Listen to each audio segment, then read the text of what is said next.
Good morning. Thanks for tuning in to another daily conversation about situations in everyday life. So let's talk about it. So remember yesterday I told you guys that I was going to give you guys some news today. So I don't know if you remember last week when we spoke about, letting things go.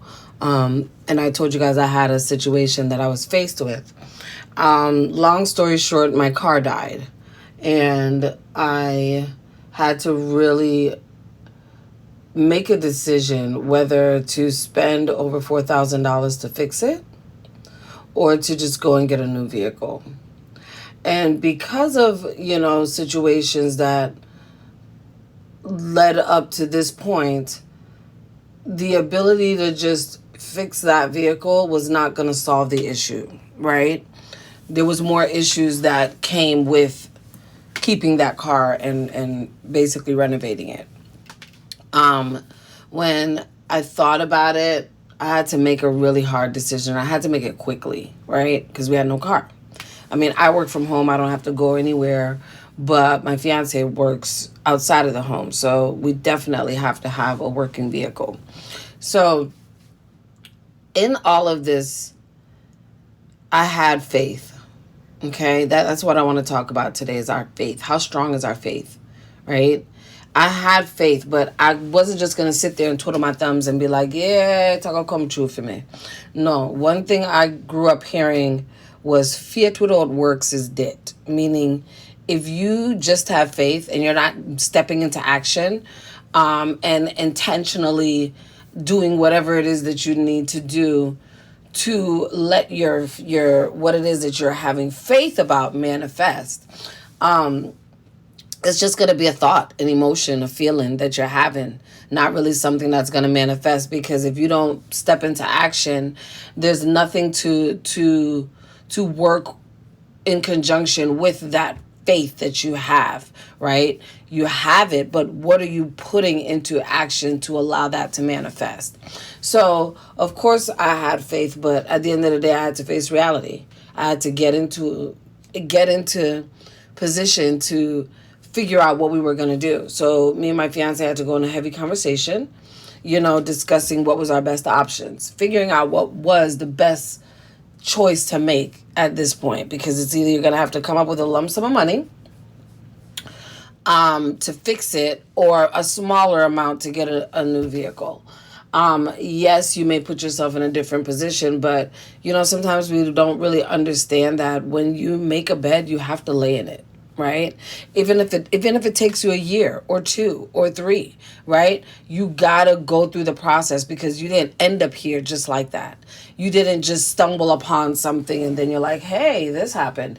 No, you laid bricks on top of bricks on top of bricks until you finally made this kind of bed. It's gonna be hard. Ain't got no pillows, ain't got no cushion, ain't got no understanding. You're gonna have to just do what you gotta do, right? These are the things that sometimes we get faced with and you're like, dang, if I didn't do this, I wouldn't have to do this. But if you try to run from it, sometimes you'll end up into something worse. You just got to face it head on. And if you have faith and confidence and know that I'm going to have to go through this valley right now, but I know that on the other side, on the other side of this valley is grace and mercy and blessings, right? Because you're understanding the process that you're about to go through. You accept your assignment. You ever hear people are like, she knew her assignment or he knew his assignment. You got to know your assignment. And if your assignment is to get through this valley, to get to the other side, then you better get through this valley and get to the other side. Because what's on the other side is going to be greater and more miraculous than anything that you have going on right now, right? Sometimes we sit and think that separation is something that's going to happen forever. Struggle will happen. Everyone's going to struggle. It's just like, you're trying to get something off your shoe and you rubbing, you cleaning it off. You're trying to fix your hair. So you're doing all that you got. Everything is a little struggle, a little tussle, a little something. But separation is something that will never last forever. If you do the things if you take the necessary steps that you need to take, separation is something that we do not endure forever, right? And I think for me, my biggest challenge that it's like I kind of was battling between having faith and doing what I needed to do and letting the ancestor letting letting certain energies work in my favor. Sometimes I kept trying to move too fast and do it myself and figure it out, and it's like, chill, pump your brakes, hold on. My fiance always be like, calm down, calm down. He always tells me this. He's like, just calm down, because I operate out of anxiety a lot, which is my emotionally unstableness, right? I start to panic. I start to figure out, oh my God, what are we gonna do? And it's like, calm down, regroup, and it's gonna come to you, okay? And a lot of times my biggest challenge is my finances, right? Ain't enough money to handle what I got going on, because I have high standards, meaning I don't want just the basics, right? I don't want to give my kids just the basics. I don't want my life to be just basic. It's not even a matter of something that I want. It's more something that allows me to kind of blossom to my ultimate, right? It's something that allows me to be the best version of myself, right? Creating the home that I want for my kids, creating the home that they deserve, creating the safe space that my fiance needs, right? All of these things are things that are my desires to do, and the things that I want to show up in my life. But my finances, it's like, dude, not even $1 million is going to give me what I want. It's like, so knowing that, like, I'm not a basic person. My kids ain't basic. My fiance ain't basic. So you'll be like, okay, we don't really need that. You're right. We don't need that, but we might want that. It might help our life in a better way. That will just catapult us where we want to be, right? So for me, it's like, I don't spend money on a lot of glitz and a lot of glamours. I create the home atmosphere that I feel is gonna allow us as a family to bond together better and also grow and elevate. So I spend a lot of my money in my home, in the things that I get from my kids, more so than like clothes and things that you grow out, things that can be washed out, or just it doesn't. Yeah, it makes me spruce up a little bit. Yeah, it does something. So of course fashion is something that our family is really big on. We love to make a statement in things that we feel fit and match our fly, right? That's why we created Mafia, our own stuff, so that we can kind of share with you guys just the vibe that we be on. You feel me? But I don't really need the, oh, I need that Prada top, or I need that Gucci top, or oh, I don't really like the Gucci robes. Those are something that I'm going to get for me and my fiance, just because I want it, not because I need to be in Gucci, right? A pair of red bottoms. I always wanted them until I broke my ankle. Now I'm afraid to wear heels. And if there's anybody out there that could help me get back the confidence to put on some heels on these ankles, help me out, okay? Because I'm still a little nervous about certain things, doing certain things on my ankle.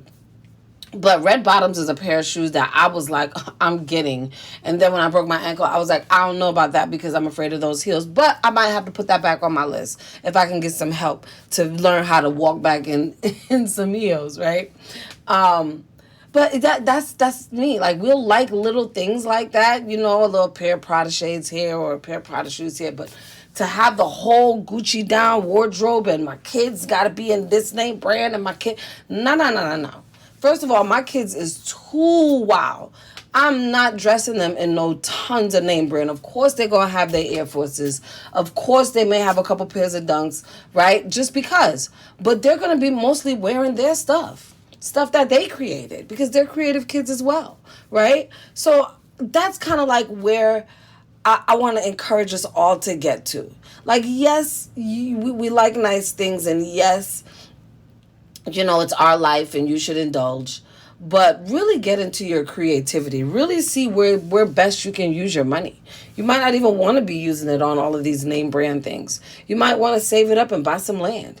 You might want to save it up and buy a whole compound and build a community. You don't know what you want to do, but think about it. Let's think about our finances. Let's think about how we're going to get our finances in order, right? Yeah, we have faith that we're going to make money one day and we're going to do what we got to do. But at the end of the day, if we're not doing the things that we need to do to allow that to manifest, then it's not going to happen. So like for me, one of the biggest things is I need to have more savings, right? We spend a lot. We have a lot of kids. We have a lot of needs. But I want to build up a savings. I want to start to invest in things for our future. We're so busy just living every day, trying to survive every day because it's not just us. Like I told you a couple podcasts ago, but we got this boat started kind of in out of order, right? I had the kids first and then figuring out while figuring out the career. And now after all of these responsibilities are here, now I'm trying to figure out the finances. A little backwards, right? But it's never too late to get it right. I'll tell you that. One thing, I'm a hustler. We always gonna find what we need, right? But it's not about just always finding what you need because it's tiring. It's tiring working like that. I remember there was a period of time where I couldn't even go get a steady job with benefits and everything because I needed money right away. Like we were living in a situation where we couldn't wait 2 weeks for a paycheck. So me and my fiance, we was grinding Uber. Okay, I'm talking about 10-hour days. I'm out, he's out, and we just ripping and running because we needed that money every single day. And now we finally got ourselves to a place that we can wait 2 weeks for a paycheck, you know? And that took a lot of work. That took a lot of focus. That took a lot of discipline. And like one of the things that we do with our Be Accountable Daily challenges is we incorporate savings with every challenge. So whether you don't do your challenge for the day or you forgot to do it or you struggled with it, or you got it done, there is an amount that you're going to put on. If you miss a day, it's a larger amount. If you complete a day, it's a simple amount. So by the time you finish your challenge, you have a little savings. You have a little something put aside. And that's something that we kind of decided to implement with our challenges recently so that we can start to also be financially focused on what it is that we want to do with our lives, right? Once we start to create these little pots of money in places that we can now say, okay, we're going to use that to clear up this credit debt. We're going to use that to get this paid off. Now we can start to maneuver those things. But if you have nothing that you have organized, if you have nothing that you created, no system that you created, you're just going to be sitting here twiddling your thumbs every day praying to God, I need a savings. How do I get this? He's going to be sitting there and he's like, you're going to get it. I'm going to bless it for you, but you got to step into action. You got to do something. You got to let me know that you even know what it is to save money. You got to let me know that you have enough discipline to save money. And then I'll bless you with some bread. A lot of people be like, oh, well, this guy getting his money quick. This one just got a big bag. Then, okay, stop ready-eye people. Stop watch people for what them have. Because maybe they got it because you don't know. Maybe they got it because they've been going through their valley for mad long and God finally blessed them. Maybe he's giving them a little blessing that's going to be short-lived. You don't know, but stop watch people and worry about yourself. Worry about yourself. Do what it is that you need to do to get your life in order. And if you want to talk about focusing on finances, if you want to focus on your finances, do the work. Do the work. Find out programs. Get with someone that can help you with your budgeting. Figure out what you need to do. Watch how your money moves and don't just spend it, right? Start to think about the future of your children. How are you they talk about Social Security might not even be there first. So what do we plan for our futures? Are we just going to keep going every day and don't even think about how our money is going to work for us later in life? We got to start to think about those things. So that's another topic that we're going to be fusing into is our finances, savings, real estate, how to make our money flip. All kinds of different scenarios that you can definitely think of, we will talk about. And of course, just to let you all know that our community app will be coming very soon. So you can come over to our community and ask questions, mingle with other like-minded people. But we'll have a community where we talk about these things. We work on a different challenge every month as a group. We get into life together, right? We fellowship in life together because this thing is hard. It's not easy, right? It's doable, but it's not easy. And it's great when you are able to do it with people that you love and people that are on the same page as you. And it's going to encourage you to continue to be the best version of you. So as I said today, continue to have faith, continue to strive for all the things that you want in your life, and don't let anyone dim your light. Have a blessed day.